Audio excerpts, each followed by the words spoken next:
trying to break the stereotype of yoga, and sadly that stereotype gets reinforced by magazine ads and TV commercials. They reinforce the butterfly girl, or the really skinny, bendy pretzel girl that can do these amazing things. That really is the myth that I'm trying to bust here. People come into the room and they see that I'm teaching, or they see this fat old guy teaching yoga, and they're like, oh, so this is, maybe there is something here for me. So it's comforting for people to come.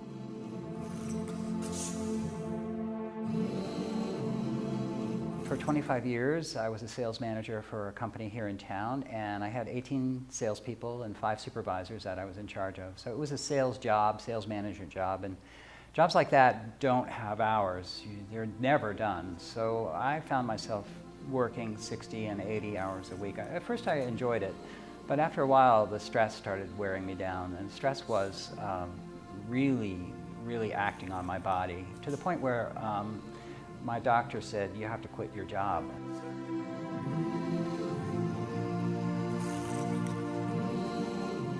My wife, it was her birthday, it was about 17 years ago, and she said, the only thing I want for my birthday is for you to come to a yoga class with me. I went, no, yoga's for girls, I'm not going to yoga. And then I thought about it. I thought, well, let's see, $100 for dinner or $12 for a yoga class. I said, let's go to yoga. But within 10 minutes in yoga, within 10 minutes, we were both doing a particular pose called down dog. She looked under her arm, she said, how are you doing? And I said, I'm going to do this for the rest of my life. And then on the inhale, karate chop between your knees. Inhale, karate chop.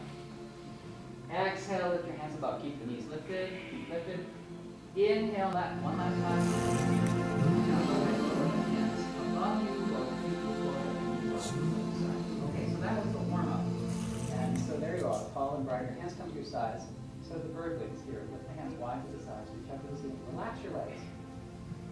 Palms rotate out and then back down. Exhale. Several breaths like this. I was doing yoga, just practicing yoga just about every day in area studios, and in one studio that I was going to in particular, the teacher, the owner, said, well, why don't you teach a men's class? And I thought, well, I can't teach yoga. She said, sure you can, you do enough yoga, you're a man, you can talk to men. And so I started teaching. It was a 6:30 a.m. class right downtown, and I started teaching, and I was amazed at yoga to other people had on me. It was such a positive influence that I felt really charged and renewed. Now go ahead and let the twist happen by drawing your left foot over to the side. Either tighten up the knees in grapevine or keep the ankle crossed. Your way back to where two is. Right arm tucks back. Your legs stay perfectly still. You just teeter-totter back.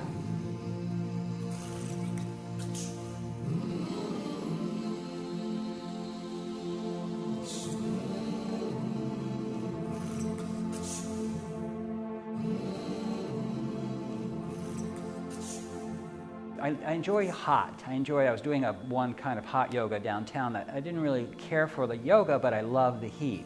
And so after I quit my job, I thought, well, this is, maybe let me give this a try and let's see what happens. There was no real plan. So I looked for a place to rent, to sublet, and yeah, I turned the heat up on high and I started teaching classes, and one time 3 people came. And then next time 4 people came, and then like 8 people came one time. I was ecstatic. That was really the beginning 6 years ago of Hot Yoga Burlington. So I took my concept of heat and added it with the movement style of yoga that I do, plus tailoring the class to men and to people from all walks of life. And so it was not just the yogi, bendy, Gumby people, but also the people that maybe had an injury or maybe were a little tight and maybe couldn't even see their toes, let alone touch their toes. And so I started working with those kind of people, and it's turned into a real solid and rewarding business now that I really enjoy.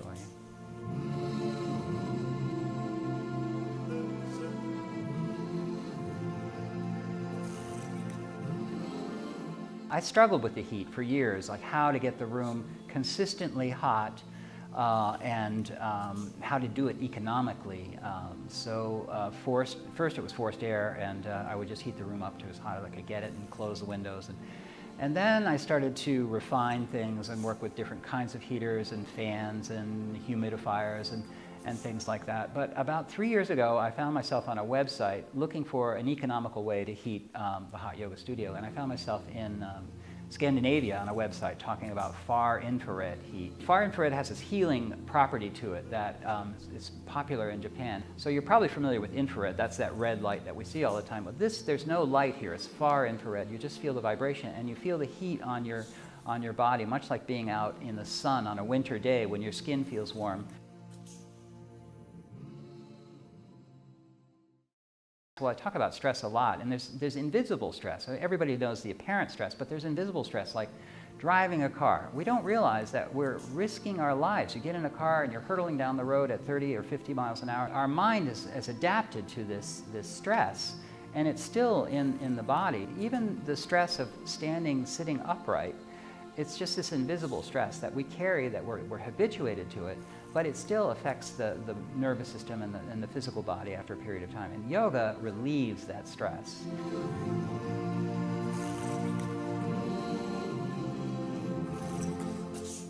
People have lost touch with their physical bodies because we're so computer-oriented in phones and devices, and even driving, even reading a book. It just kind of separates the mind from the body. And I sense that we live in our minds so much that we've forgotten about the vessel that carries the mind around the body and the physical body. And so I hope to bring people to class to find them, to remind them of how their body moves and what they're able to do.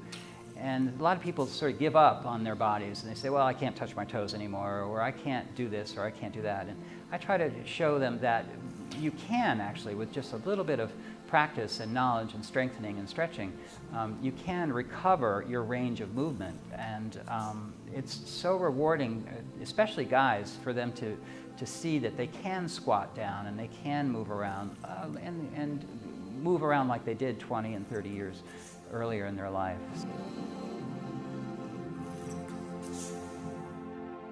Physical yoga is fun. Hatha yoga is fun, but there's more. There's focus, there's mindfulness, there's concentration. All that has done a lot to help calm me down. I'm a very hyper person, very type A, and running, and yoga's changed me in a fundamental way. So now I'm much more calm and relaxed and purposeful.